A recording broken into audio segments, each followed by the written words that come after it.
Mentiras heredadas, parte 9, la estructura de la iglesia primitiva. Empecemos. ¿Qué es la iglesia? Número 1, la iglesia es un conjunto de personas que profesan la religión cristiana. Número 2, parte de este conjunto de personas definido por un rito litúrgico, un territorio, una época o una doctrina o la persona que la ha organizado o dirigido doctrinalmente. Es decir, una denominación. En ambos casos no menciona que la iglesia fuera un edificio. La iglesia no es un edificio, la iglesia no es una casa, la iglesia no es una construcción, la iglesia no es un templo. El conjunto de personas reunidas es la iglesia. No importa si estamos abajo de un árbol o estamos abajo de un edificio o estamos donde sea, el conjunto de personas reunidas para alabar al Señor es la iglesia. No eres iglesia si estás lejos de los demás. No, es que yo soy parte del cuerpo de Cristo, pero hasta donde yo sé, todo el cuerpo de una persona está pegado a Él. Si te quitan una pierna y la avientan para allá y ya la pierdes, ya no es parte de tu cuerpo. Entonces no funciona eso de yo soy cristiano, pero yo no voy a ninguna iglesia. A final de cuentas, Dios conoce mi corazón, mi relación es personal con Él. En la Biblia no dice eso en ningún lado. En la Biblia dice que la relación es colectiva. Por lo tanto, si la relación fuera personal, entonces cuando Acán pecó, nada más a él lo hubieran matado. Pero pecó Acán en Jericó cuando le dijeron no hagas nada y todo el pueblo de Israel llevó las consecuencias. El Señor te va a juzgar particularmente, pero estamos llamados a ser uno con los demás hermanos. Entonces, si la relación siempre fuera personal, entonces Adán y Eva llevarían castigo nada más para ellos. Y hasta donde yo sé, usted y yo todavía estamos llevando el castigo de Adán. Entonces, no, la relación no es necesariamente nada más personal. Estamos llamados a ser una iglesia, una congregación de personas. La palabra iglesia, que es en el Strong 1577, proviene del término eclesia en griego. La palabra eclesia significa esto: una convocatoria, una reunión popular, una congregación religiosa, especialmente una sinagoga judía o una comunidad cristiana, y también significa una asamblea. Puede ver en todos esos casos que según la Biblia, la iglesia es un conjunto de personas. Nunca dijo templo, pero aquí dice que la iglesia es una sinagoga judía. Y hasta donde yo sé, la palabra sinagoga es el edificio. Pero otra vez, es mala información. Es así como pensar iglesia es el edificio, sinagoga es el edificio. No, la iglesia no es el edificio, la sinagoga tampoco lo es. Entonces, ¿por qué allí diría sinagoga judía cuando se refiere a la iglesia? La palabra sinagoga, que es el Strong 4864, viene del griego sunagoge. Y significa esto: una asamblea de personas, especialmente una sinagoga judía y por analogía una iglesia cristiana, y también significa una congregación. Entonces, si usted está poniendo atención, la palabra iglesia significa asamblea, congregación, reunión, sinagoga, convocatoria, reunión. Y la palabra sinagoga significa iglesia, congregación, asamblea, congregación. Todas las mismas cosas que significa iglesia, significa sinagoga. Quiere decir entonces que la iglesia y la sinagoga son la misma cosa. Por favor, quítese el chip de su cabecita de que la iglesia es un edificio y la sinagoga es un edificio. Muchísimo más básico el término iglesia. Si tú tienes 40 compañeros, tú y tus compañeros en clases son una iglesia. Porque nosotros hemos hecho el término iglesia, lo hemos cristianizado, pero el término iglesia significa congregación de personas. Es más, hasta el término congregación lo hemos cristianizado. Cualquier tipo de reunión, se podrían estar reuniendo para salvar las ballenas y sería una iglesia. Entonces ya los hombres borrachos, voy a la iglesia. En la Biblia, iglesia siempre es considerado sinónimo de congregación, de asamblea o de sinagoga. Han sido los traductores cristianos quienes por prejuicio, o sea, mala fe, han eliminado el término sinagoga para referirse a las reuniones de los primeros cristianos. Déjeme explicárselo. Usted va a encontrar la palabra sinagoga en la Biblia, pero siempre que usted encuentre esa palabra, la va a encontrar en contexto con algo de los judíos. Nunca la va a leer usted cuando se refiere a los cristianos. Nunca jamás vas a escuchar la palabra sinagoga en la Biblia para referirse a un lugar donde se reunían los cristianos. Aunque, por definición, sinagoga significa iglesia. La teología del reemplazo te dice los judíos son malos, entonces cada vez que en la Biblia veas la palabra sinagoga y se refiere a los cristianos, no la traduzcas como sinagoga, porque la gente va a pensar que los cristianos andaban con los judíos y eso no es bueno, no lo podemos aceptar. Vamos a comprobarlo con la Biblia. Estas son algunas citas donde se reemplazó la palabra sinagoga. Hechos 18:26. Dice allí, Apolos comenzó a hablar con denuedo en la sinagoga. Luego vamos a ver Santiago 2:2. Porque si en su congregación entra un hombre con anillo de oro y ropa espléndida, y luego sigue hablando acerca de que lo sientas enfrente, y luego entra un pobre y lo sientas atrás, que no seas así. Pero no nos toca hoy hablar sobre eso. Solamente ponga atención a la palabra en amarillo. La tercera cita que veremos es Apocalipsis 2:9, donde dice, la blasfemia de los que dicen ser judíos y no lo son, sino sinagoga de Satanás. Específicamente en el de abajo, la palabra sinagoga viene en un contexto muy negativo, ¿verdad que sí? Sinagoga de Satanás. Bueno, en todos esos tres pasajes, la palabra que usted vio ahí en amarillo, en el original griego, dice sunagoge. Sin embargo, en el segundo pasaje, en el de Santiago, donde dice, en su congregación no hagan diferencias entre ricos y pobres, ahí decía sunagoge y le pusieron congregación. Sí, sabemos que la palabra sunagoge también se traduce como congregación, pero ¿por qué en las otras veces le pusieron sinagoga y en esta no? ¿Por qué específicamente a esta le cambiaron la palabra y le pusieron congregación y no sinagoga? Porque si ponían sinagoga, hubiera sido bien claro en dónde se reunían los creyentes. Santiago le está hablando a puros cristianos. Pero si ahí lo hubieran traducido la palabra sinagoga, no como congregación, sino como sinagoga, así como todas las otras veces que tradujeron la palabra como sinagoga, entonces ahí debería decir, cristianos, cuando ustedes en su sinagoga se reúnan, no hagan diferencias entre ricos y pobres. Y eso, para usted en español que lo lee, dice, los cristianos se reúnen en una sinagoga. No tendría lugar a dudas de dónde se reunían, ni de cómo se llamaba a las reuniones de los cristianos. Se llamaban sinagogas. ¿Por qué no lo hicieron así? Por la teología del reemplazo.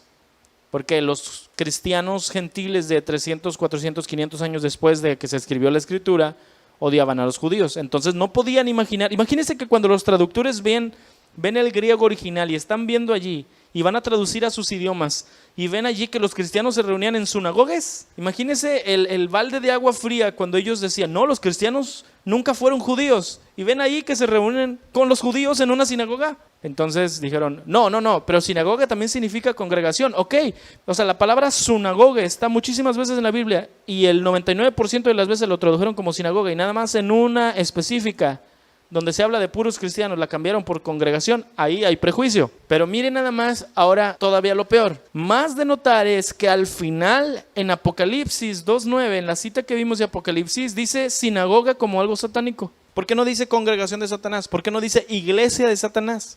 Si son la misma cosa. Si la podían traducir como ellos quisieran y tenían en sus manos ponerle iglesia de Satanás, ¿por qué pusieron sinagoga? No, pues es que son judíos. No son judíos, ahí dice que no son judíos, sino que intentan serlo, pero no lo son. Entonces son sinagoga de Satanás. No, ¿por qué dice así? Eso, hermanas, hermanos, eso es teología del reemplazo en todo su esplendor. Detalles pequeñitos cambian doctrina. Muy bien, continuemos entonces. La palabra iglesia ni siquiera viene en la Biblia en el original. Viene eclesia, que significa asamblea, que significa conjunto de personas. Entonces la palabra eclesia, que la fueron transliterando, así como Yeshua la transliteraron hasta Jesús, la palabra eclesia la transliteraron hasta iglesia. Pero eclesia por esencia significa asamblea o reunión de personas. Ok, vamos a hablar entonces de los primeros 120 miembros de la asamblea de Yeshua. Hechos 1:13, entrados pues subieron al aposento alto donde moraban Pedro y Jacobo, Juan, Andrés, Felipe, Tomás, Bartolomé, Mateo, Jacobo hijo de Alfeo, Simón el celote, Judas hermano de Jacobo. Todos estos perseveraban unánimes en oración y ruego con las mujeres y con María la madre de Yeshua y con sus hermanos. En aquellos días Pedro se levantó en medio de los hermanos y los reunidos eran como 120 en número. Estos 120 hermanos, hermanas, no eran nada más seguidores de Yeshua, eran sus discípulos. Estos 120 son los que lo vieron ascender. No lo vieron nada más los 11 que quedaron. Fueron 120 personas que lo vieron ascender. Todos estaban juntos, a todos se les ordenó irse y quedarse en Jerusalén. 120 personas, lo seguían miles. ¿Y dónde estaban todos ahora? Estaban gritando, crucifíquenle. Se murió y resucitó y nadie le creyó eso. Pero 120 lo vieron resucitado. Dice Pablo que lo vieron 500 al mismo tiempo. Pero estos 120 se convirtieron en 3,120 en un día. En Hechos 2:41 dice, entonces los que habían recibido su palabra fueron bautizados y se añadieron en aquel día como 3,000 almas. y se dedicaban continuamente a 4 cosas: a las enseñanzas de los apóstoles, a la comunión, al partimiento del pan y a la oración. ¿Cuáles eran las enseñanzas de los apóstoles? El evangelio del reino. Todo lo que Yeshua les había enseñado, eso es lo que le enseñaban a la gente. También la gente perseveraba en la comunión. La palabra comunión no se refiere a la Santa Cena, no se refiere a la misa. Comunión es conocer al menos el nombre de tu hermano e interesarte por él. Tener comunión significa que puedes sonreír cuando lo ves y alegrarte. Yo le invito que siempre busque tiempo para saludar a los hermanos y no nada más venir y ya tengo que venir a adorar a Dios y me voy. No, hermano, ustedes es parte de un cuerpo. Cuando un cuerpo se duele, ¿qué pasa cuando se golpea usted la rodilla y se cae? Todo el cuerpo se va alrededor de la rodilla, porque le duele su rodilla.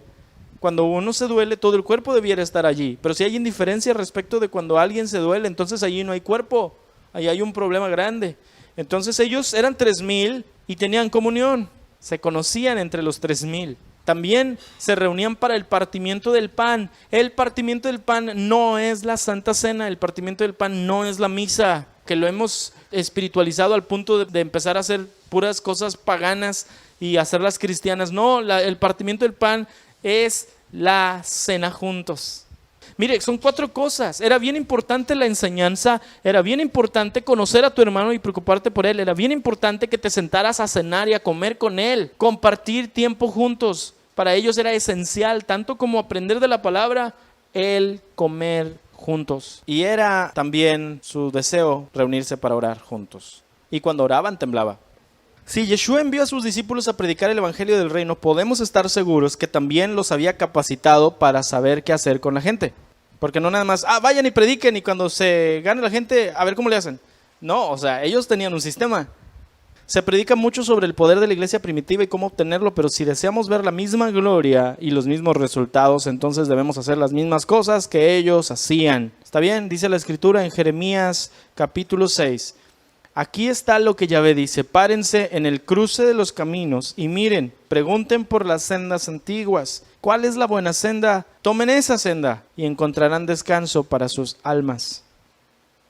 Éxodo 18:19. Este es Yetro, su suegro, hablándole a Moisés después de verlo bien exhausto. Oye bien el consejo que voy a darte y que Elohim te ayudes. Tú debes representar al pueblo ante Elohim y debes presentarle los problemas que ellos tienen. A ellos los debes instruir al pueblo en las leyes y en las enseñanzas de Elohim y darles a conocer la conducta que deben llevar y las obligaciones que deben cumplir. Elige tú mismo entre el pueblo hombres capaces y temerosos de Elohim que amen la verdad y aborrezcan las ganancias malavidas y designa a los jefes de 1,000, de 100, de 50 y de 10. Serán ellos los que funjan como jueces de tiempo completo atendiendo los casos sencillos y los casos difíciles te los van a traer a ti. Esto te aligerará la carga porque te ayudarán a llevarla, ¿ok? Entonces Moisés tenía un problema, él era el único que juzgaba y que gobernaba sobre todas 2 millones de personas. Eso es muchísimo, demasiado. Entonces su suegro le dice: Moisés, estás mal, haz una estructura. Y Moisés fue con Elohim y le dijo: Dios, me dieron esta estructura, mi suegro. Y dice Dios: está bien, ponla en práctica. Es una estructura que estuvo avalada por Elohim, Yahvé estuvo de acuerdo. Entonces esa estructura de tener una delegación de autoridad para poder gobernar y administrar a las personas está bien. Es una pirámide que se utiliza en cualquier trabajo.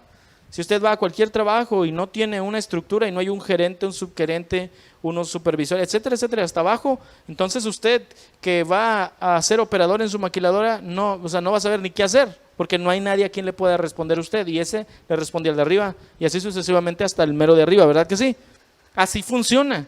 Así funciona correctamente una buena estructura de trabajo. Está bien, es buena. Y las estructuras de gobierno y prácticamente cualquier cosa en el mundo funciona correctamente con una estructura piramidal. Solamente hay una cosa que no funciona con una estructura piramidal. Es la iglesia. Pero Yeshua dijo: ¿saben ustedes? Le dice a sus discípulos, que los gentiles siempre se tratan de hacer jefes de los demás. Pero con ustedes no va a ser así. Sino al contrario, el que de ustedes quiera ser el jefe va a ser el servidor de todos. La congregación, no nada más la local, pero en general el cuerpo del Mesías, no debe administrarse de manera piramidal. No debemos tener una cabeza humana. Porque hasta donde yo sé, nosotros somos ¿el qué? ¿El cuerpo de quién? Del Mesías, el cuerpo de Cristo. Pero dice el cuerpo.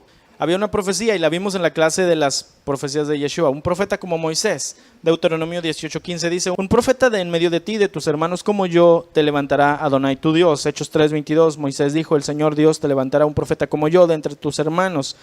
Y Hechos 7:37 dice: este es el mismo Moisés que dijo a los hijos de Israel: Elohim les levantará un profeta como yo entre sus hermanos. Entonces, para conocer cómo iba a ser el profeta igual a Moisés, tenemos que saber cómo era Moisés. Y sabemos que Moisés era un hombre humilde. Y sabemos que Moisés era un hombre que dirigía millones de personas. Y sabemos que Moisés era el mediador entre esas personas y Elohim, porque tenían miedo de hablar con Dios. Y que Moisés dio la Torá. Entonces el profeta que es como Moisés debiera hacer las mismas cosas. El primer error que existe en la iglesia cristiana respecto de la organización es pensar que debemos tener siempre un varón o una mujer líder, nada más porque Israel tenía a Moisés. Esto es una mala interpretación demoníaca de la Escritura, ya que si bien ellos tenían una estructura piramidal de gobierno y de administración, a pesar de eso, Moisés jamás ha sido considerado en la Biblia como el precursor de los líderes congregacionales. Porque la profecía dice que habría un profeta como Moisés, nada más uno. Moisés era el mediador entre Yahvé y los hombres.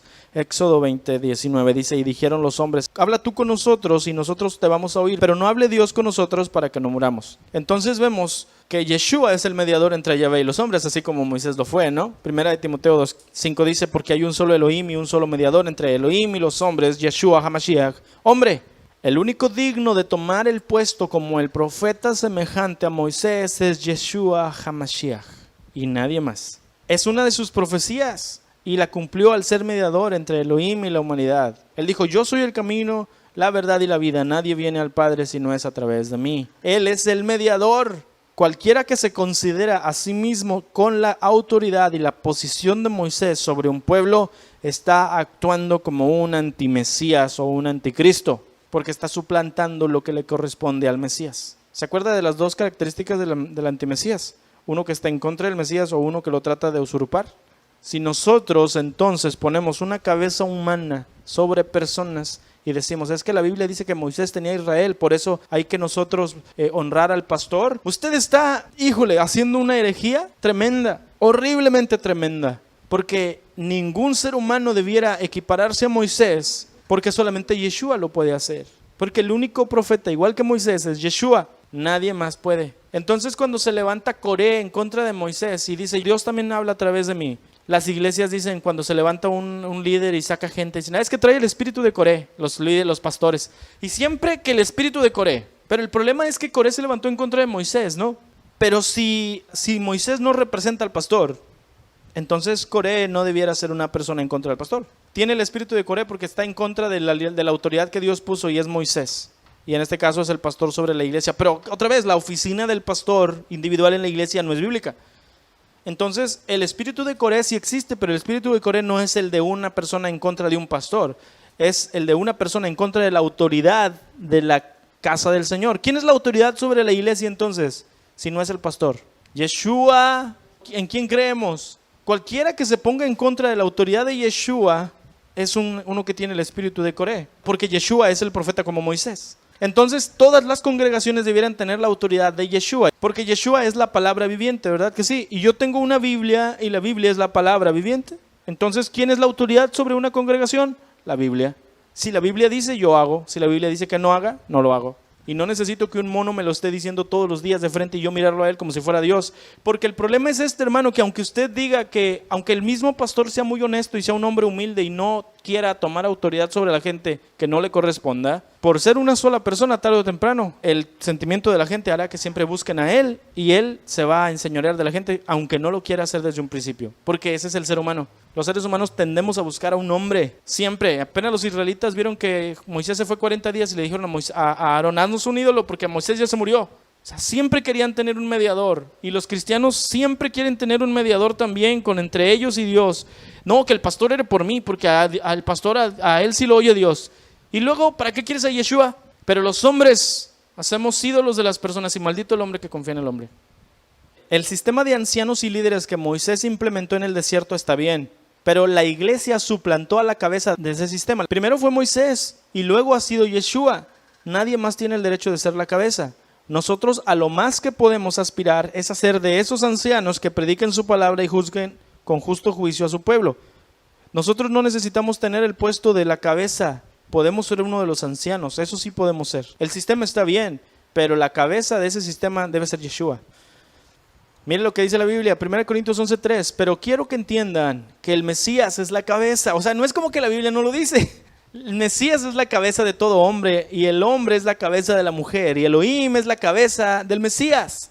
Pero esta es mucho más clara, Efesios 5:23, porque el marido es la cabeza de la mujer, así como Mesías es la cabeza de la asamblea, la cual es su cuerpo y él es su salvador y la amó y se entregó por ella. Ningún pastor se fue y se entregó por su congregación. Yeshua murió por toda la iglesia.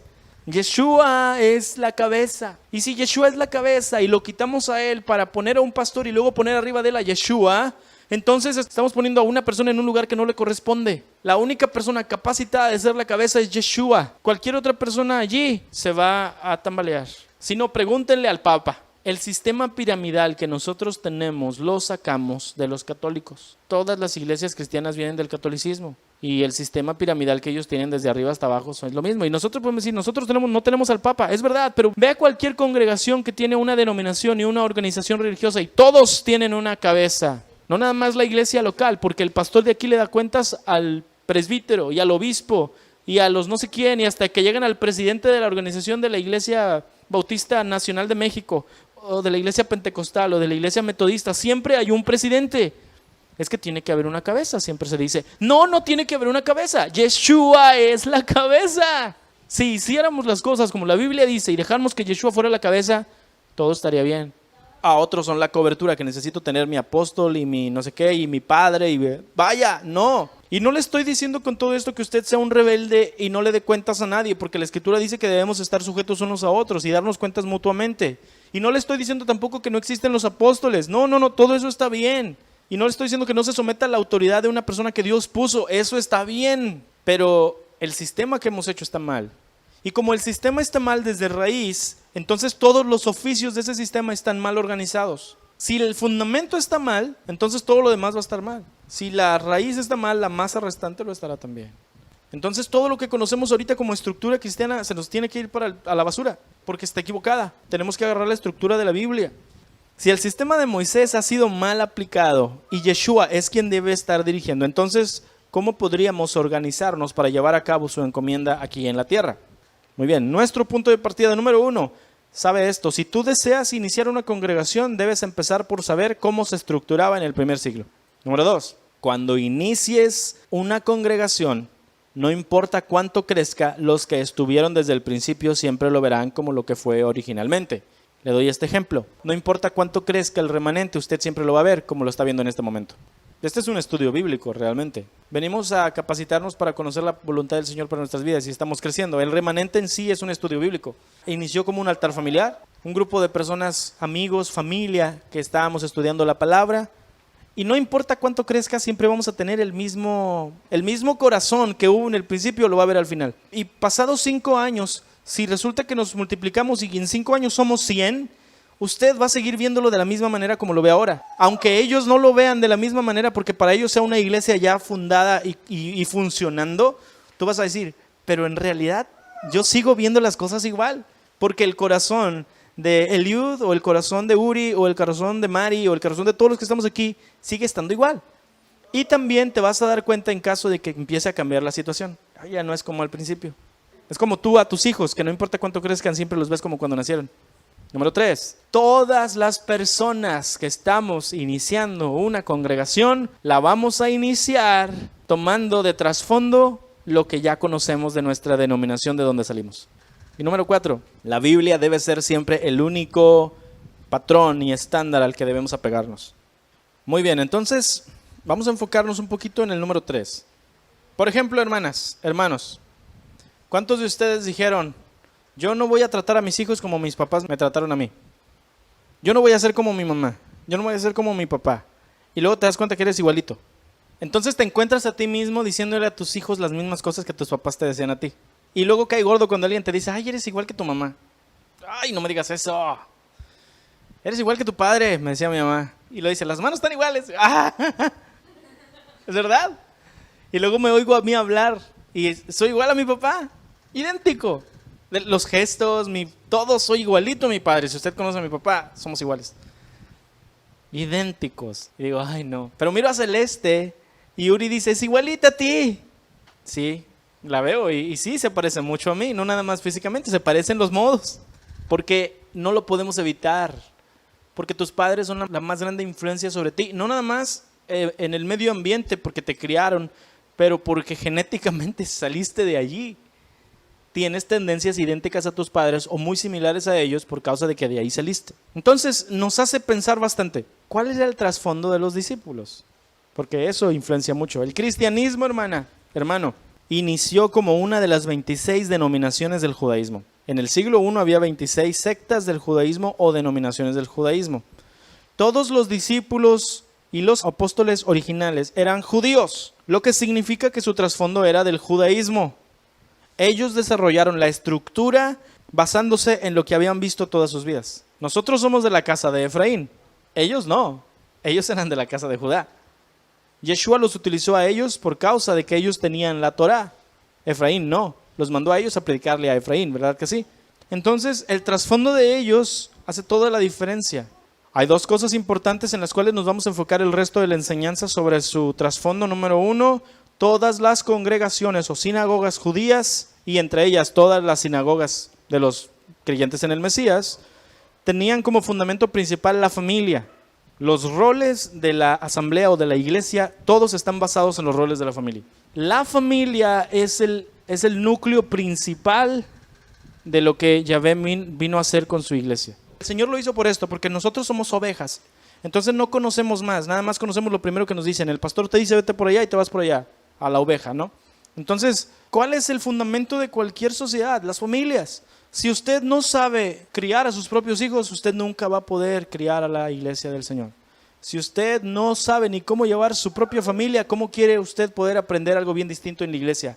Las iglesias cristianas no están basadas en la familia, por más que digamos que sí. Pero si nosotros comprendemos el rol que tú llevas en la familia, entonces vas a entender el rol que tienes en la congregación. Número 2.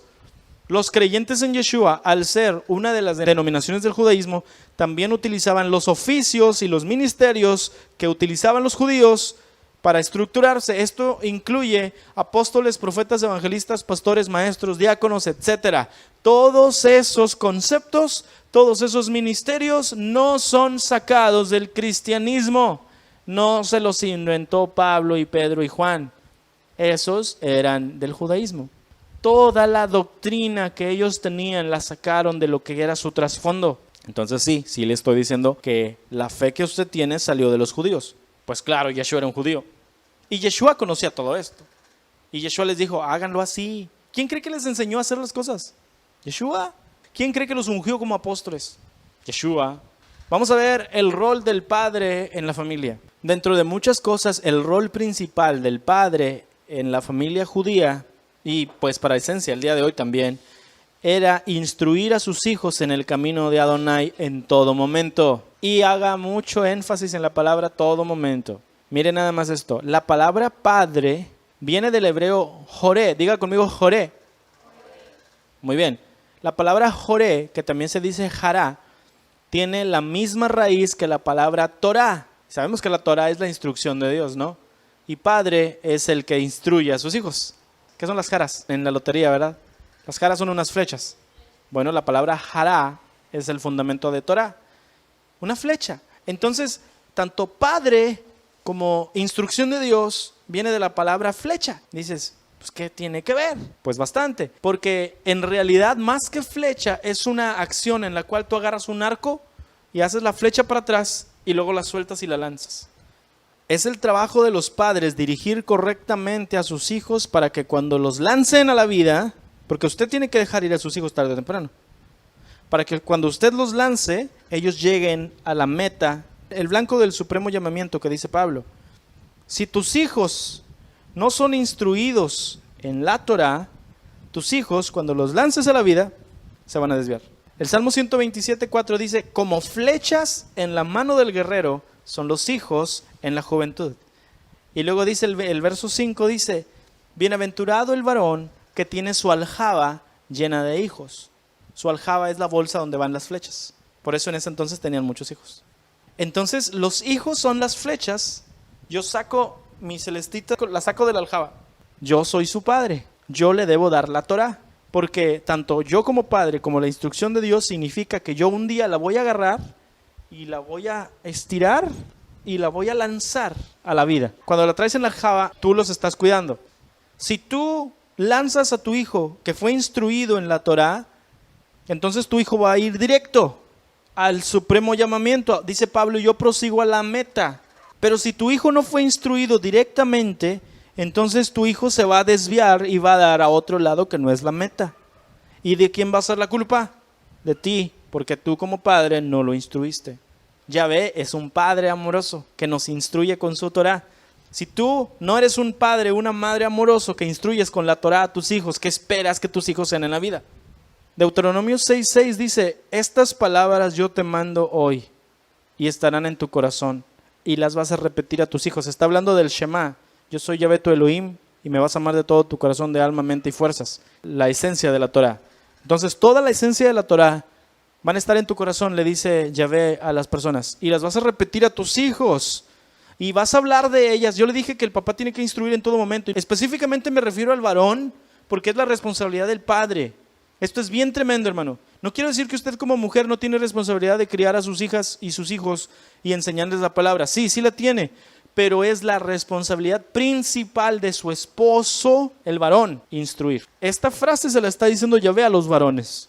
Dice, estas palabras que yo te mando hoy, las vas a tener en tu corazón. No nada más las vas a tener porque tienes que, te las vas a aprender de corazón. Y las vas a repetir a tus hijos estando en la casa y andando por el camino y al acostarte y al levantarte. En todo momento de tu vida, tú como padre, tú como madre tienes la responsabilidad, la obligación de instruir a tus hijos en el camino de Adonai. Déjeme repetirlo una vez más, en todo momento. Y esta no la puedes tú dejar en manos de los maestros de la escuela dominical 1 hora cada domingo. Porque si la semana tiene 24 horas al día, 7 días a la semana, si de esas 100 y pico de horas de la semana tú no tomas una sola para enseñarle a tus hijos, como padre, pero como madre también, y dices, no, ve a la iglesia que allá te enseñan en la reunión de jóvenes y que te enseñan en la clase de los niños, entonces tú estás fallando como padre, catastróficamente. Y cuando llegue el tiempo que Adonai te diga, agarra tus flechas, agarra tu celeste, ya se va a casar celeste y va a ser una madre de familia. Es tu responsabilidad todo el tiempo que la tuviste. Ahora lánzala a la vida y si escoge mal esposo, fue tu culpa. Y si sus hijos salen malos, es tu culpa. Porque no le enseñaste un patrón correcto para cómo criar a sus hijos. Entonces si mi hija yo la lanzo, la flecha sale chueca para todos lados. No, hombre, es que me salió mal a mi hija. Luego me salió y se embarazó. No, mi hijito, no es culpa de tu hijo. Es tu culpa que no le instruiste con disciplina. ¿Quién cree que tiene la culpa de tanto muchacho que anda haciendo esas cosas malas?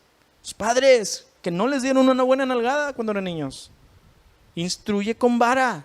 Es triste, pero es la verdad. Cuando una persona ya llega a la edad adulta ya no puedes hacer nada. Los papás lo único que tenemos ya nada más es orar por ellos y pedirle al Señor que realmente trate con sus vidas.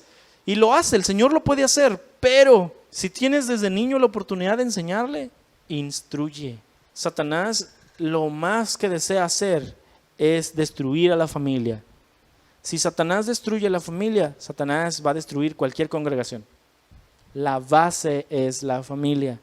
Si los roles de la familia están mal, cualquier cosa va a estar mal. Si la mamá toma el rol del papá, si el papá tiene el rol de los hijos, porque hay papás bien inmaduros, si la mamá tiene que andar lidiando con el esposo y con los hijos al mismo tiempo, o si el papá tiene que ser papá y mamá, o si los hijos tienen que vivir solos porque los papás los abandonan en donde sea, si la abuelita tiene que criar a los hijos, eso es un plan del diablo. Él es el que desordena. ¿Qué dice la escritura? Yahvé hizo el mundo y lo hizo bien, pero luego vino Satanás y lo dejó desordenado y vacío.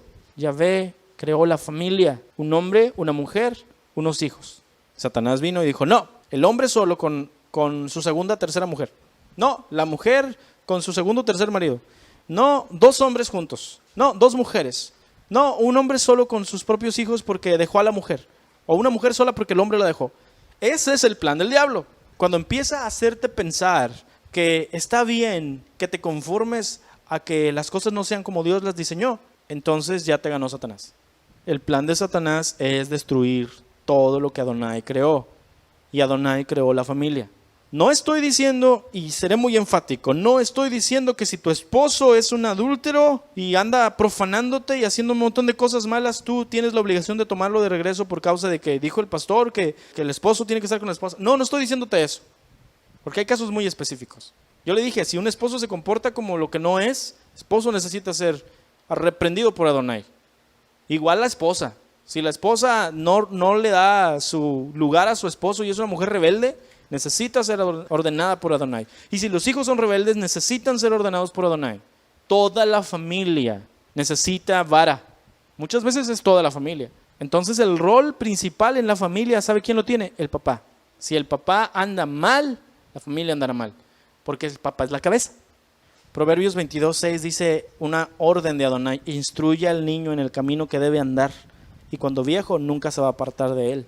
Si cuando es niño, bebito, el niñito apenas va creciendo, el papá es un borracho y le enseña a tomar enfrente de los amigos borrachotes, y ay, mira qué bonito se ve, y el niño todo patarato porque está tomando, tiene 2, 3 años el niño, o le enseñan, dile maldiciones a tu hermano, y luego dice maldiciones, y ay, qué bonito se oye, y el niño cree porque le aplauden que está bien, y luego crece, y él no lo aguantan, y luego se hace una persona de mal. No, hombre, muy chamaco, y le dice, vete, hijo de la tal por cual. ¿Y no quieres tú como padre reconocer que tú fuiste el que tuvo la culpa?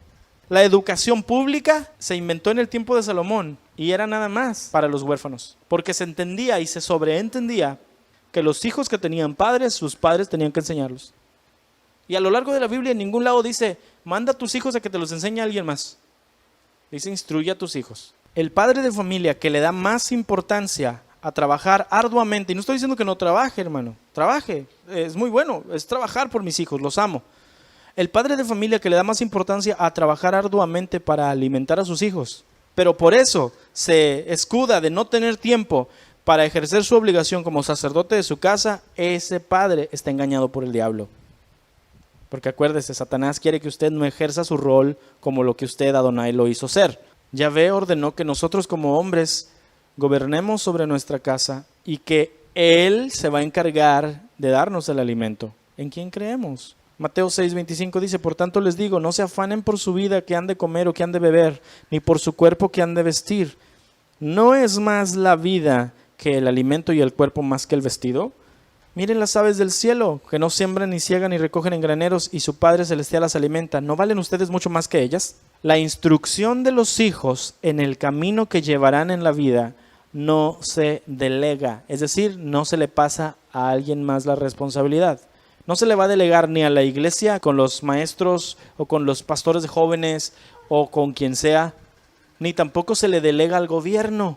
Yo soy un firme promotor, porque eso es lo que estamos orando desde antes de que naciera mi hija, de nosotros ponernos en las manos del Señor y pedirle al Señor sabiduría para instruir y enseñar a nuestra hija la escuela en la casa. Y estamos orando porque es muy difícil lo que estamos pidiéndole al Señor. Si usted, hermano, desatiende a sus hijos, ellos buscarán otro ejemplo y le aseguro que lo van a encontrar. Efesios 6:4 dice algo bien tremendo. Ustedes padres no provoquen a ira a sus hijos. ¿Por qué dice que no provoquemos a ira a nuestros hijos? Porque hay papás que nunca instruyen y nada más un día llegan y regañan y son injustos. Es que soy tu padre, me tienes que obedecer. Mira, te diré esto. Si tú como padre tienes que andarle diciendo a tus hijos, soy tu padre y me tienes que obedecer, tú no tienes nada de autoridad. Si tú tienes que andarle diciendo a tu esposa, yo soy tu esposo, entonces es como que piensas que ella no sabe. Si usted en la casa llega y tiene que decir, aquí el que manda soy yo, usted no manda a ningún lado. El varón que tiene la autoridad, porque él se somete a Adonai, él no tiene que andar diciendo nada y su esposa y sus hijos lo respetan. Es mi papá, es mi esposo, lo amo, lo respeto. No es mi Dios, pero sí es mi sacerdote, porque Adonai lo puso como sacerdote de la casa y lo respeto y lo escucho. Si yo como papá no tengo un sometimiento a Adonai, mis hijos jamás me van a respetar. Así como el padre de familia tiene la responsabilidad de traer el alimento a su casa y educar a sus hijos, de la misma manera, los pastores, porque estoy hablando en plural, los pastores tienen la obligación de traer el alimento espiritual de la palabra de Adonai a las ovejas. También deben dirigirlas y corregirlas con amor y estrictamente para que no se desvíen del camino. Porque un día las ovejas de la congregación van a ser ministros. Y si los pastores de la congregación no enseñaron bien, ¿qué cosas van a andar predicando las ovejas? Si Yeshua, que es el buen pastor, no hubiera enseñado bien a sus discípulos, ¿qué cosas hubieran dado predicando? El rol de la madre. Yo creo que la mamá hace muchísimo más que el papá. El mantenimiento y función diarios de la casa, administrar el dinero, pagar los diezmos, pagar los impuestos, limpiar, cocinar y cocinar kosher, es decir, comidas que al Señor le agradan. También tenía la responsabilidad de enseñarle las oraciones y el abecedario a los hijos y a las hijas antes de mandarlos a la escuela. Es decir, para los 6 años los niños ya tenían que saber leer y escribir. Y es bien importante específicamente eso. Se tenían que saber las oraciones y se tenían que saber las letras, porque los niños, los varones, que eran a los cuales mandaban a la escuela, en ese entonces los varones eran los que iban a la escuela, los varones tenían que aprenderse toda la Torá y todo el Tanaj de memoria. Ahorita lo vamos a ver. Entonces, otra cosa, mucha gente piensa, entonces la mujer era menor que el hombre porque la mujer tenía que quedarse en la casa. ¿Sabe qué? No eran menores. Las mujeres y los hombres eran iguales, y es más, había mujeres, por lo general las mujeres solteras o las mujeres casadas que no tenían hijos, ellas también tenían la posibilidad, dice, las mujeres que conocían la Torá eran aceptadas en las universidades y en las discusiones públicas, y también había mujeres rabinos. No piense usted que las mujeres... Entonces Pablo dice que las mujeres ni hablen en la iglesia. No, hombre. No, es malinterpretadísimo. Proverbios 14:1 dice, la mujer sabia edifica su casa, mas la necia con sus manos la derriba. Si usted es una mujer sabia, su familia va a crecer en todos los aspectos. Si usted es una mujer necia, usted va a tener un desastre en su casa. No nada más cuando entre la gente y vea sucio, pero sus hijos y su esposo van a ser un desastre. Proverbios 24:3 dice, con sabiduría se edificará la casa, y con prudencia se afirmará, y con ciencia se llenarán las cámaras de todo bien preciado y agradable. Proverbios 31:10, mujer virtuosa, ¿quién la hallará? Yo encontré una mujer bien virtuosa, yo la hallé, porque su estima sobrepasa largamente las piedras preciosas. El corazón de su marido está en ella confiado. ¿Cuántos de ustedes, sus maridos no les pueden confiar el dinero porque se lo gastan ustedes en un montón de cosas? Las mujeres en aquel entonces tenían la opción de faltar a las reuniones de la sinagoga si eso se les interponía con sus responsabilidades como esposas o madres. De hecho, habían ciertas leyes que estaban exentas de guardar. Ellas no tenían que guardar todas las leyes de la Torá, porque Adonai sabe que el rol de la mujer como madre es el nivel más alto de guardar la Torá, porque tiene que ver con el amor. Las mujeres dan su vida por sus hijos. Romanos 13:10 dice, el amor no hace mal al prójimo, por tanto el amor es el cumplimiento de la Torá. ¿Qué dijo Yeshua? No hay amor más grande que dar tu vida por tus amigos. La mujer da vida con su cuerpo. Entonces cuando el hijo estaba enfermo y la mujer se tenía que quedar, ¿no les recriminaban eso? Pero si eso significa que el día de Shabbat usted no hizo de comer, ay, se me olvidó hacer de comer, no, pues nos vamos a quedar, porque, y luego lo que pasa es que me quedé haciendo mis responsabilidades y mis hijos bien hambreados todo el día y hasta en la tarde a la hora del culto les di de comer. O sea, no sea usted así, hermana, por favor. Pero si por una situación extraordinaria usted no puede venir, usted no se sienta culpable, porque es más importante que usted cuide a sus hijos a que usted venga y esté aquí con toda la preocupación de sus hijos, porque estoy seguro que usted como madre se preocupa mucho más por sus hijos que a su esposo. Y yo lo digo amando con todo mi corazón a mi hija. Yo no me comparo con mi esposa, porque por más que yo crea, yo te amo con todo mi corazón y daría mi vida por ti, y estoy seguro que mi esposa no nada más daría su vida, yo creo que sí, no sé qué cosas haría por ella, porque yo no podría llegar a eso, porque Celeste no nació de mí. Yo no conozco ese amor, yo no soy madre, yo soy padre. Entonces Adonai sabe eso. El Señor sabe que el dolor más grande que tiene una mamá es su hijo. Algo le pasa a su hijo, la mamá se muere. Entonces la madre, por ser mucho más dedicada a sus hijos, tiene una exención que el hombre no tiene. Las mujeres eran consideradas iguales delante de Yahvé, que creó al hombre y a la mujer a su imagen y a su semejanza. Génesis 1:27 dice, creó pues Elohim al hombre a su imagen, a imagen de Elohim lo creó, varón y hembra los creó iguales, hermano. Podían ser todo lo que los hombres pueden ser. Sin embargo, el llamado más grande de la mamá o de la mujer era la crianza y la educación de los hijos, porque de ellos podían hacer el próximo maestro de la Torá. Entonces yo le digo esto, en un mundo donde no existieran los niños, donde Adonai hubiera creado hombres y mujeres adultos y así fueran siempre, habría igual de presidentes y presidentas y empresarios y empresarias exactamente de la misma forma. No sería un mundo donde la mayoría de los hombres ganan más que las mujeres, sería exactamente igual. Solamente que como la mujer tiene como mayor llamado de parte de Dios el ser esposa y ser madre, la mujer entonces tiene que enfocarse en ese aspecto. Pero le digo algo que el hombre nunca podría hacer. Usted puede ver mujeres empresarias y son madres. Un hombre no podría. Un hombre se enfoca en la empresa y es que tengo a mi esposa que cuida a los niños. Si un hombre es padre soltero y tiene una empresa exitosa, es un hombre de admirar de alguna forma, porque pero no conozco. Pero las mujeres que tienen empresas son madres. Le va a gustar esto que voy a decir.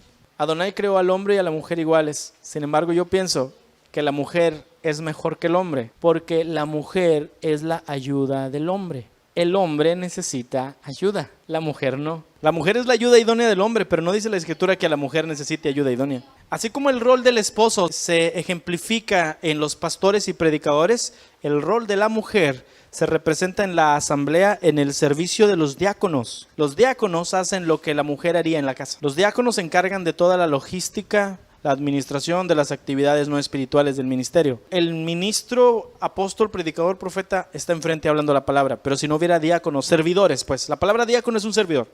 Si no hay servidores que están haciendo el recibir a la gente en la puerta, el poner las sillas, el hacer el aseo, el traer a la gente, no sé, todas esas cosas, no importa que el predicador esté enfrente, porque no va a haber nadie. Así como la mujer también podía predicar y ser ministro, también los diáconos debían estar preparados en toda la escritura para ministrar, dado el momento preciso, como lo vemos en los casos de Esteban y Felipe, que eran diáconos. Sin embargo, las funciones principales de los servidores siempre tienen que ver con algo que no se ve.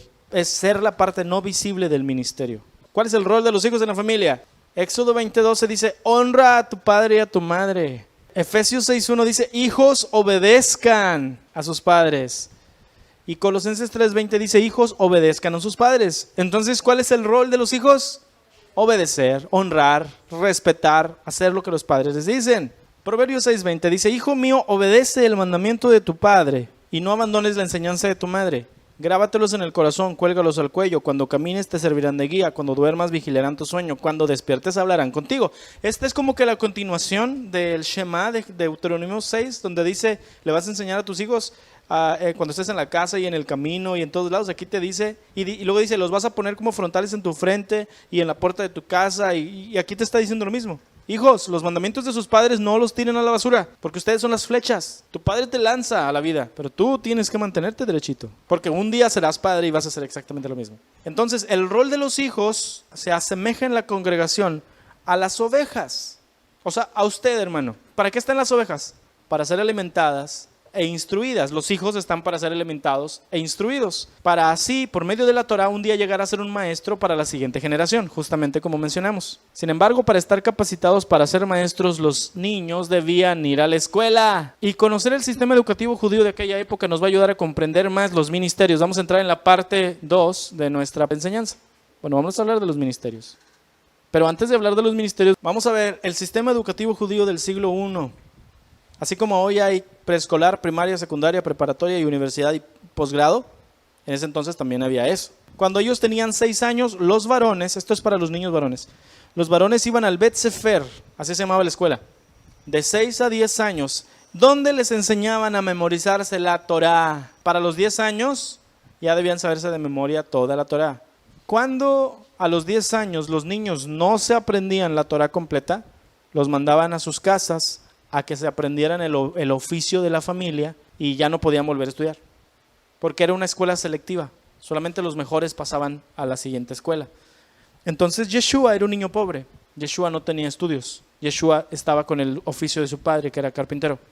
Por eso es entonces que cuando a los 12 años llegan a Jerusalén y él está platicando con los maestros de la ley, se sorprenden porque él no estudiaba. ¿Cómo sabes todo esto si tú ni a la escuela fuiste? Luego, los mejores los llevaban a la secundaria, que era el Bet Talmud.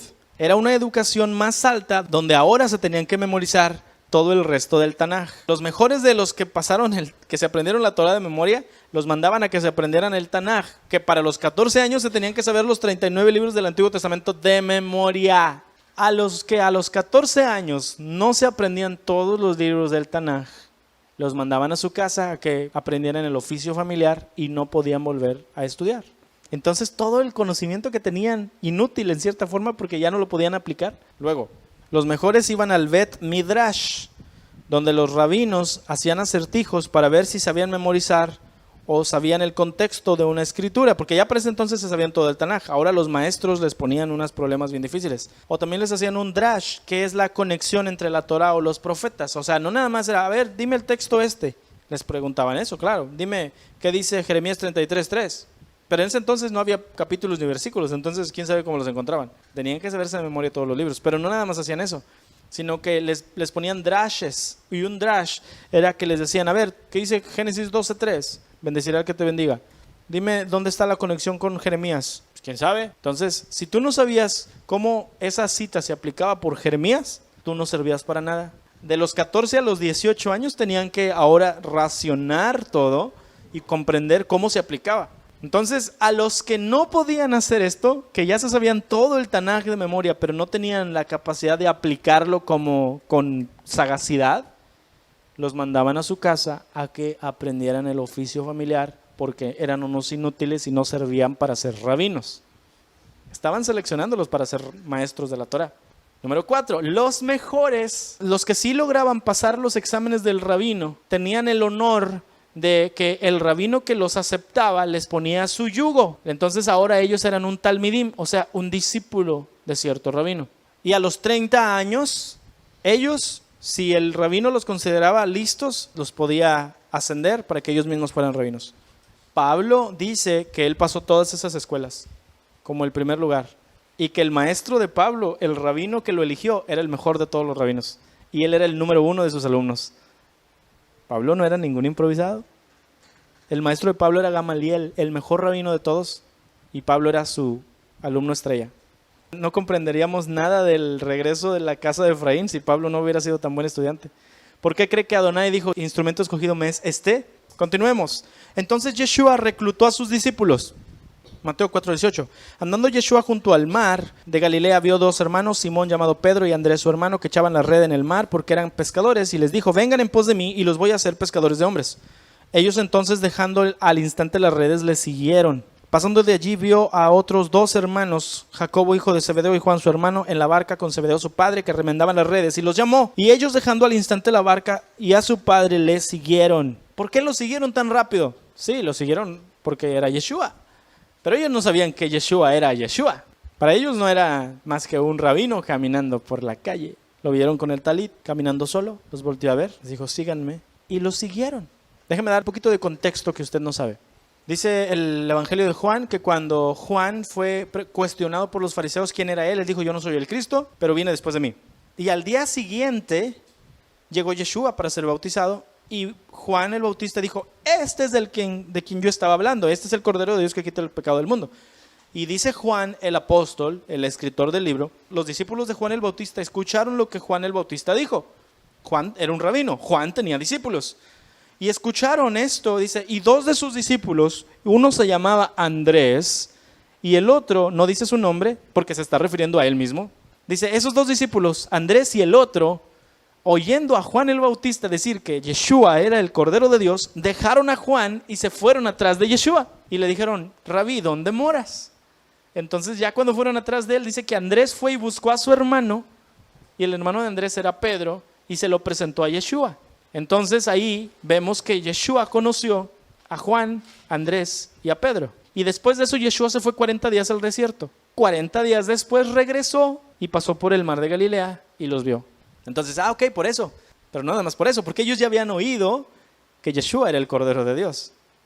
Y sabían que Juan no era ningún mentiroso. Entonces dijeron, es el Cordero de Dios. No es el Cordero de Dios. No, es el Cordero de Dios. Nos está hablando. Sígueme, claro que me voy atrás de ti. Pero no nada más eso. Los jóvenes que Yeshua reclutó como discípulos habían sido rechazados como estudiantes por los rabinos. Habían reprobado. El anhelo más grande de sus corazones era convertirse en maestros de la Torá, pero no pudieron por una o por otra razón. No sabemos en qué nivel se quedaron, tal vez nunca estudiaron. Y cuando el maestro fue y les habló, claro que no dudaron en seguirle. Imagínate que estás frustrado pescando con tu papá, porque es el oficio que tuviste que aprender, porque no pasaste los exámenes, tal vez cuando tenías 10 años, 14, 17, o tal vez nunca estudiaste y tu anhelo más grande era poder ser un maestro de la Torá, pero eras pobre. Yo no creo que eran tan pobres porque tenían barcos, pero no tenían estudios porque no habían llegado a dar el ancho.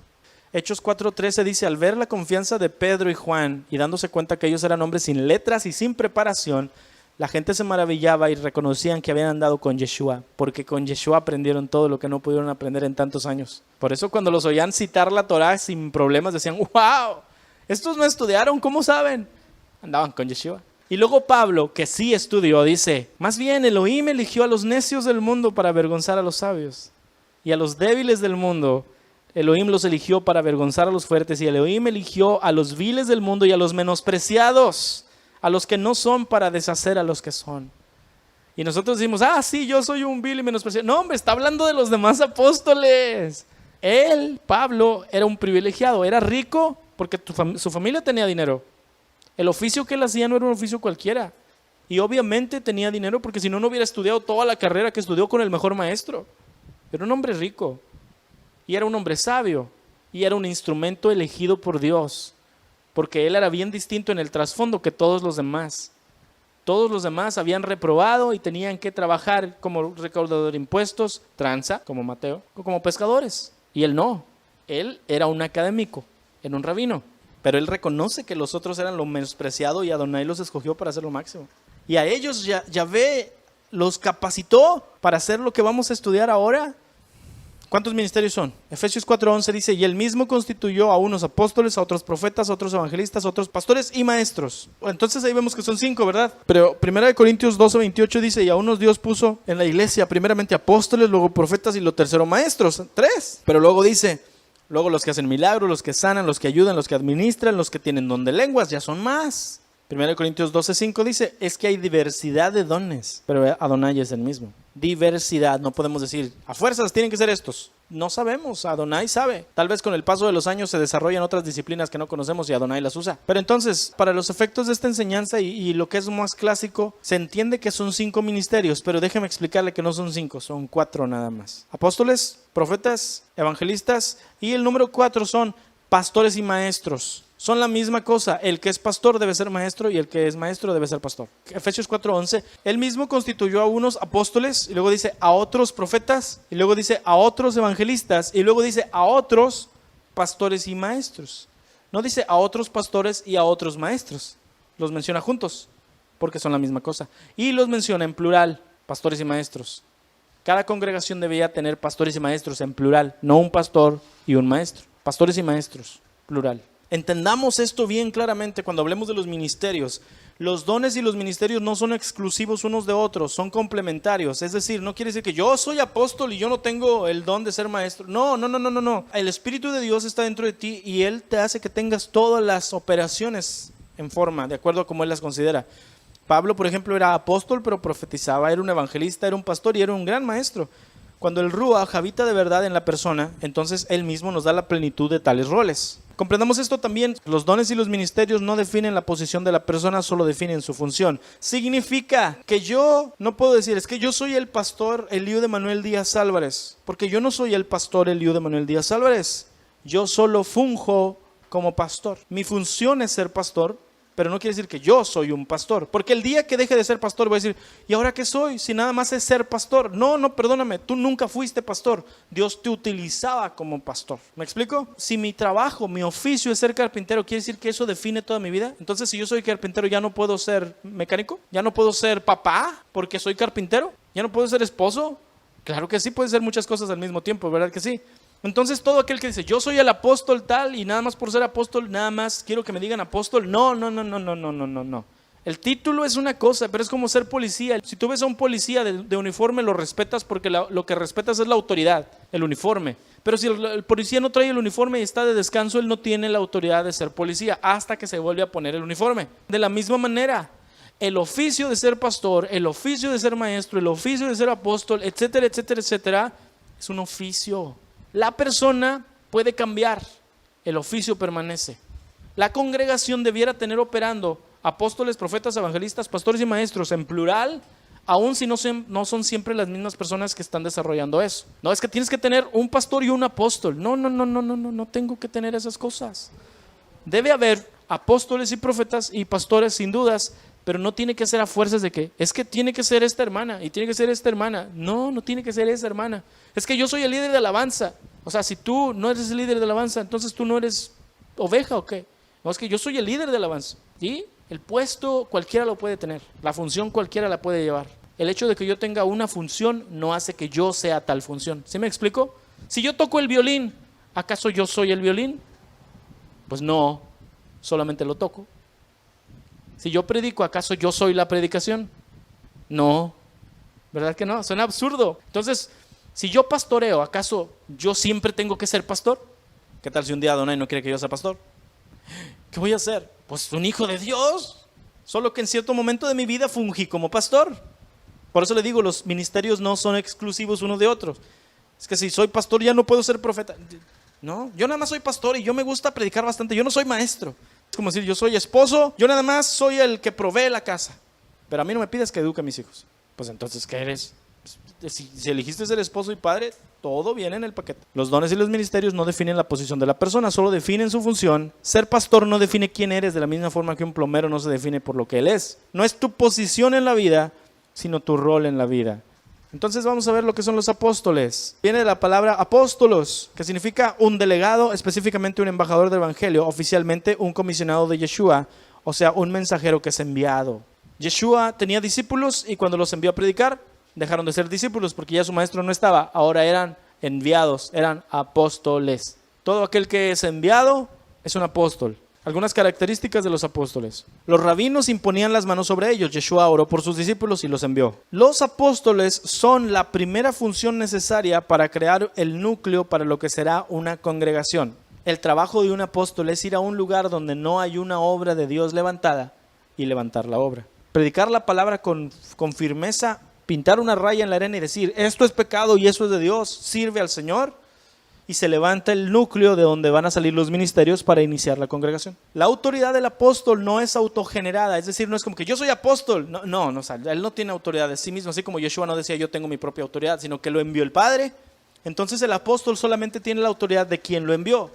Así es que si a mí me envió Yeshua a predicar, yo tengo que decir, Yeshua me envió. No, yo soy el apóstol, porque al final de cuentas yo no soy apóstol, yo solamente estoy obrando y mi acción va a mostrar lo que yo soy. Le digo, en este momento es importante que comprendamos que los ministerios simplemente son operaciones que suceden en cierto momento. No quiere decir que porque hoy dimos inicio al remanente ya yo soy apóstol. No, pero estamos haciendo la obra de apostolado sin dudas porque se está fundando algo. No quiere decir, ay, entonces díganme apóstol Eliud. No, entonces ahorita en el remanente estamos haciendo el trabajo del apostolado. Porque se está levantando el núcleo de lo que después será la congregación y los ministerios de la congregación. Los apóstoles pueden ser hombres o pueden ser mujeres. La Biblia misma menciona a Andrónico y a Junias en Romanos 16:7. Y de esto, otra vez volvemos a la teología del reemplazo. Dice Andrónico y Junias, son dos nombres de varón. Pero en realidad era Andrónico y Junia, porque Junia era su esposa. Y Pablo dice, ellos fueron apóstoles antes que yo. Priscila y Aquila. De hecho mencionan primero a Priscila y su esposo es Aquila. Ministerio, apóstoles. Hay una controversia, y yo era parte de ella, sobre si en la actualidad existen apóstoles. La división de las opiniones tiene que ver con la declaración de Pablo de que él fue el último de los apóstoles. Pablo dijo eso. Y el último en ver a Yeshua resucitado. Entonces sí hay un problema. Mire, yo decía, no hay apóstoles el día de hoy. Esos que se dicen apóstoles son malos apóstoles. No sé qué son. Porque los apóstoles son los 12 apóstoles de Yeshua y posiblemente Pablo. Los del Nuevo Testamento nada más. Hoy no hay apóstoles. Dentro de todo eso, yo dentro de mí también decía, pero el ministerio del apostolado sí sigue firme. Pero tenemos que hacer esa diferencia, porque hoy en día todo el mundo se dice a sí mismo apóstol, pero está viendo usted que no es el título, pero la operación del ministerio lo importante, ¿verdad que sí? ¿Comprendemos eso? Entonces tengamos en cuenta eso que acabamos de decir. 1 Corintios 5:8 dice Pablo, al último de todos, como a un abortivo, se me apareció Yeshua a mí porque yo soy el más pequeño de los apóstoles y no soy digno de ser llamado apóstol porque perseguí a la iglesia de Adonai. Entonces, si tomamos como requisito el ver resucitado al Mesías, porque decían, es que el requisito principal para uno que se dice apóstol es que tiene que haber visto con sus ojos resucitado al Mesías. Y dices, oye, pues entonces no, ninguno de ahora es apóstol porque Yeshua está sentado a la diestra del Padre. Y aunque digan, es que se me apareció Yeshua a mí, no se te apareció, te mandó una visión. Yeshua no baja del cielo porque el cielo lo retiene hasta la restauración de todas las cosas. Entonces nadie ha visto a Yeshua. Y nadie ha subido al cielo sino el que bajó del cielo. Ninguna persona que diga yo tuve revelación de ir al cielo, no lo tuvo. Es una visión que Adonai le dio. Una visión muy vívida sin dudas, pero una visión.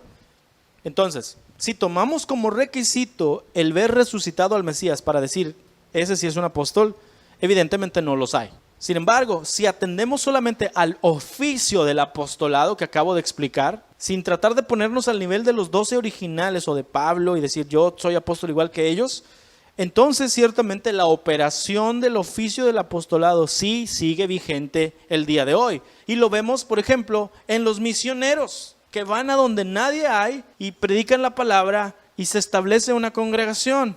Ese hermano o hermana es un enviado para predicar la palabra, levantar una obra, y todas las características de un misionero son las características de un apóstol. Muy bien, algunos ejemplos en la Biblia de apóstoles. Los discípulos de Yeshua eran apóstoles. Pablo era un apóstol. Bernabé, Silas, Marcos, Lucas, Timoteo, Tito y los demás colaboradores de Pablo eran apóstoles. Jacobo y Judas, o sea, Santiago y Judas, los hermanos de Yeshua que escribieron las cartas, eran apóstoles. Andrónico y Junia, su esposa, Priscila y Aquila, Apolos, todos ellos, todos eran apóstoles. Ahora, los profetas predicen y pronostican eventos futuros que se relacionan con el plan de Yahvé. Número 2, reciben revelación directamente de Yahvé sobre cosas que el hombre no podría saber. Número 3, los profetas interpretan tendencias históricas y le dicen a la gente a dónde llevan tales tendencias. Es decir, ellos ven la Biblia y luego ven lo que está pasando en el mundo y dicen, la Biblia dice, por ejemplo, si la iglesia está yendo por un camino donde una persona está dominando a los pastores y el profeta tiene una visión del Señor y dice, la Biblia dice que el espíritu de Jezabel es una manipulación de los líderes por las mujeres o por el hombre, quien sea. Un hombre también puede tener el espíritu de Jezabel. Entonces va y dice y predica, aquí está pasando esto. Él está utilizando el discernimiento de espíritus a través de la palabra. El discernimiento de espíritus no es el don de sospecha. El discernimiento de espíritu es conocer la Biblia y ver lo que la Biblia dice y lo que está pasando y decir, hey, tú vas a donde los de la Biblia iban y lo que le pasó a ellos te va a pasar a ti. También tienen la habilidad de hablar directamente a la vida de una persona la voluntad de Dios. Todos los ministerios, incluido el profeta, son oficios. Entonces tal vez sin darte cuenta un día tú estás actuando como profeta. Tu palabra termina siendo palabra de profecía que tú no sabías. Y no es que, ok, ya díganme profeta. No, es exactamente lo mismo que el otro. Todos los ministerios, si bien Adonai por medio de su espíritu puede hacerlos fluir dentro de ti, siempre tú vas a dirigirte un poquito más por tu personalidad a cierta parte de los ministerios. Entonces habrá gente que tiene mucho más dones de apostolado y otros tienen más dones de profecía y otros tienen más dones de enseñanza. O sea, sí hay. Puedes fluir mejor en uno que otro de los dones porque todos somos distintos. Y si eso hace que yo tengo muchos dones de apostolado y eso hace que a mí me digan apóstol Eludio Manuel Díaz Álvarez, ok, si la gente lo reconoce, el Señor lo está reconociendo, ¿me explico? Si por medio de la gente se me está reconociendo es Adonai, pero no es tampoco para que yo me suba en el pedestal y diga, wow, soy el apóstol. No soy nadie, porque así como me subo, Adonai me puede bajar o mismo Satanás por medio de mi pecado. Entonces hoy decimos, el que enseña es maestro, el que pastorea es pastor, el que evangeliza es evangelista, pero cuando una persona dice profecía no le queremos decir profeta porque decimos, no, esos son del Antiguo Testamento y es el mismo rollo que con los apóstoles. Uno hace profecía, ¿qué es? ¿Un profeta? Si una persona fluye en profecía y sus palabras se cumplen, es un profeta de Adonai. El propósito de los profetas es enseñarle a la gente el significado y el simbolismo detrás de los mandamientos y exhortar al pueblo a mantenerse en el pacto. Lo hacen exponiendo franca y directamente la palabra con el propósito de edificar, construir y hacer madurar el cuerpo del Mesías. El profeta nunca va a ser muy amable, que digamos. El profeta siempre va a ser bien directo y te va a decir lo que no te gusta oír, pero necesitas oírlo, porque es como que te avienta un ladrillazo cuando estás a punto de caerte al barranco. Tiene que decirte las cosas como son, porque si no te las dice te mueres. Por eso son bruscos a veces y caen gordos y dan miedo. Dice Pablo en 1 Tesalonicenses 5:19 que no menospreciemos la profecía. Y en 1 Corintios 14:29 menciona algo que me parece importante que usted conozca. Mire, en las congregaciones debiera haber el ministerio de profeta en plural. En las congregaciones no debe haber un solo profeta, porque si nada más hay un solo profeta, va a ser lo mismo que cuando nada más hay un pastor. Porque todo el mundo va a decir, es el profeta, y él va a empezar a pensar que todas sus palabras son profecía. Hay dos tipos de profetas a los cuales no se les cumplen las profecías. Yo pensaba que nada más había uno. Otra vez, el malentendido. Y dice la escritura que cuando a un profeta no se le cumple lo que dice, debes matarlo. Decía yo, hey, cualquiera que diga algo y no se le cumpla, mátenlo, mugre profeta falso. Eso decía yo. Pero luego entendí, hay dos tipos de profetas a los cuales no se les cumplen las profecías. Número uno, el profeta falso de Satanás. El que profetiza en nombre del diablo, el que es un brujo.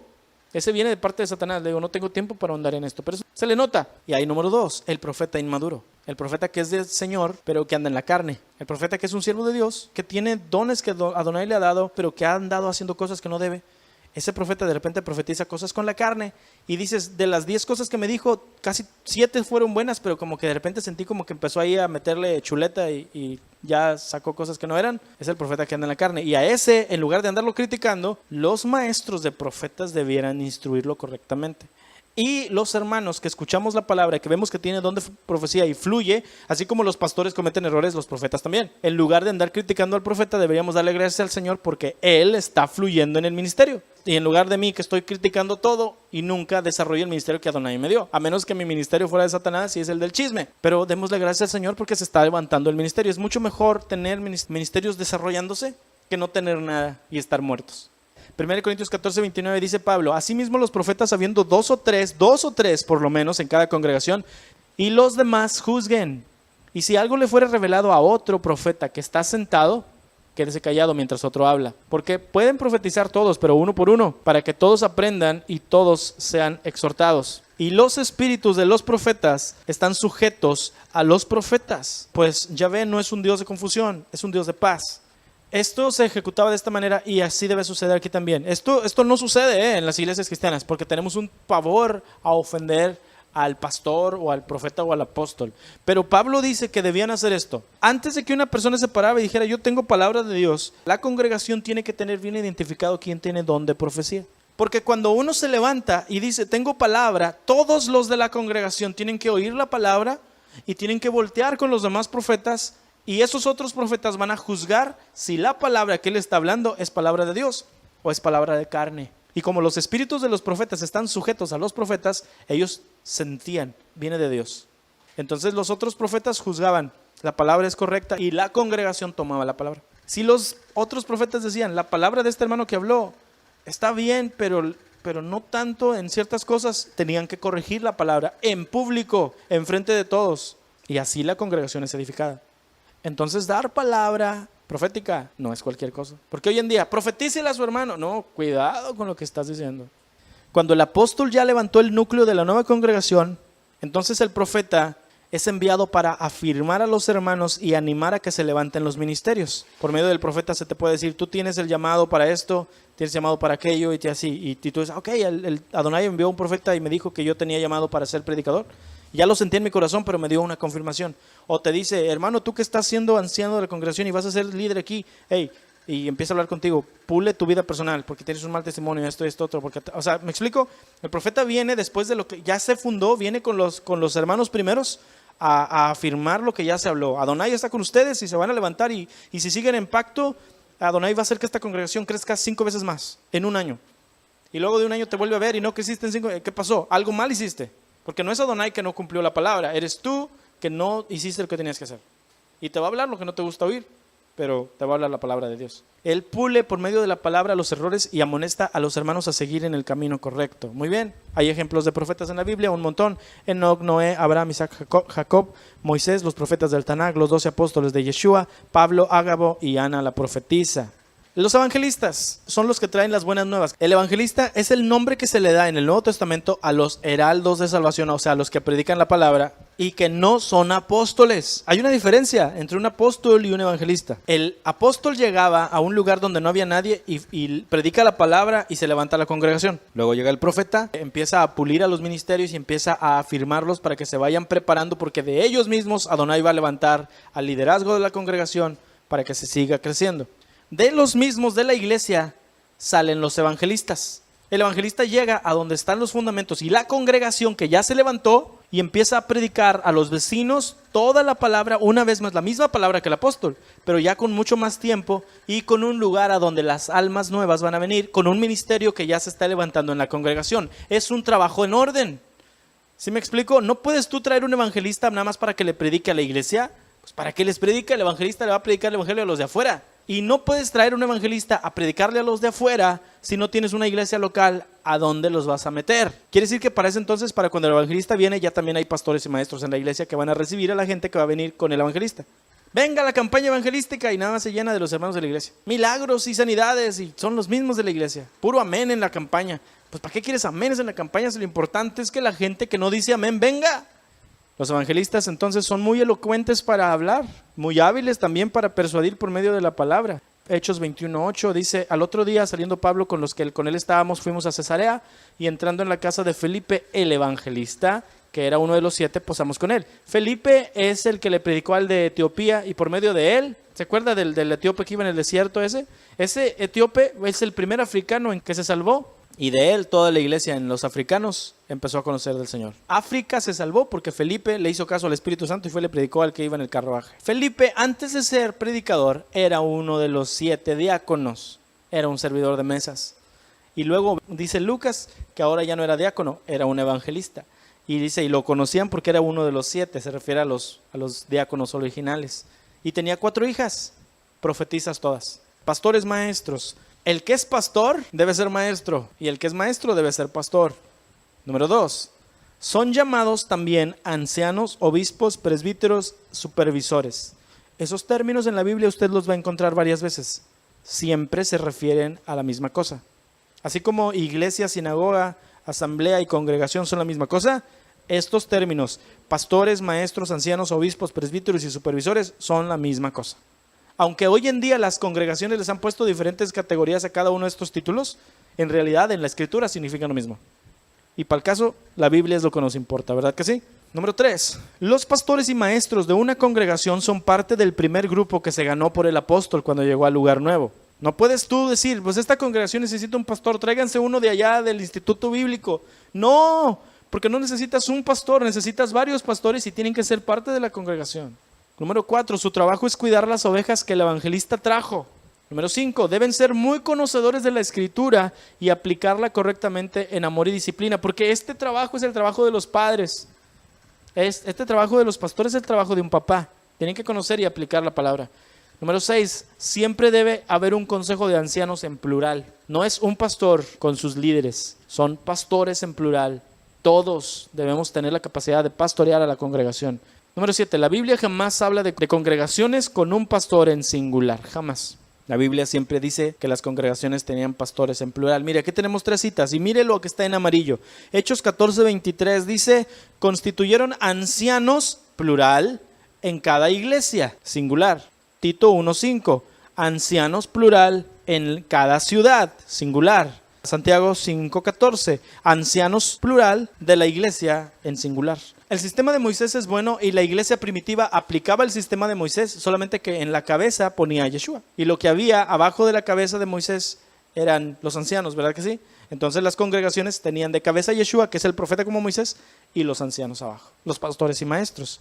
Los que quieran ser pastores deben enseñar y pastorear. Hechos 20:28. Por tanto, miren por ustedes y por todo el rebaño que el Espíritu Santo les ha puesto por obispos o pastores para que apacenten la iglesia del Señor. ¿Quién es el que apacienta las ovejas, sino el pastor de las ovejas?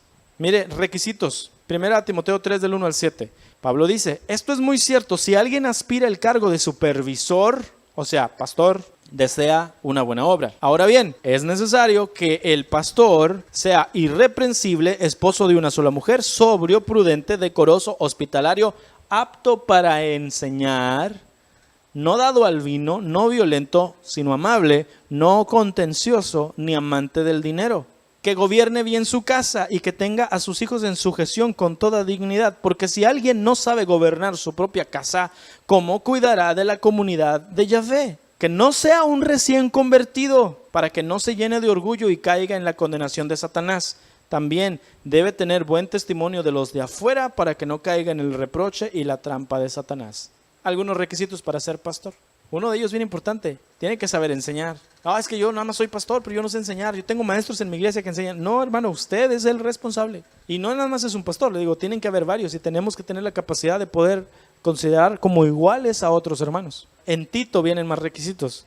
Tito 1:7 dice, el obispo, el pastor, tiene a su cargo la obra de Elohim, por lo tanto tiene que ser intachable, no arrogante, no iracundo, no borracho, no violento, ni codicioso de ganancias malavidas. Al contrario, debe ser hospitalario, amigo del bien, sensato, justo, santo y disciplinado.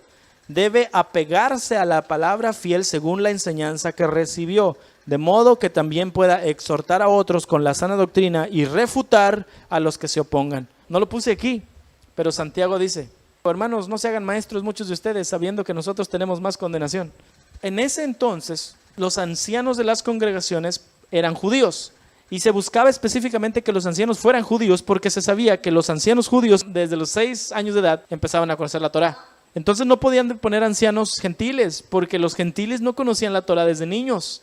El ser anciano no tiene que ver con la edad, pero claro, un anciano judío en ese tiempo de edad era un anciano que conocía tanto la escritura y tenía mucha experiencia. Ese era apto para enseñar, por eso les decían ancianos. Entonces, cuando la iglesia se llena de ancianos gentiles que no conocen la Torá, la iglesia se vino abajo. Lo veremos la próxima semana. El último punto, los diáconos. ¿Qué son los diáconos? Son los servidores.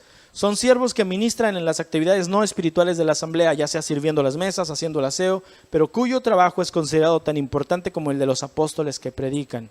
En Hechos 6, del 1 al 6, dice: por aquellos días, al multiplicarse el número de los discípulos, surgió una queja de parte de los judíos griegos en contra de los judíos nativos, porque sus viudas de los griegos eran desatendidas en la distribución diaria de alimentos, tenían todo en común.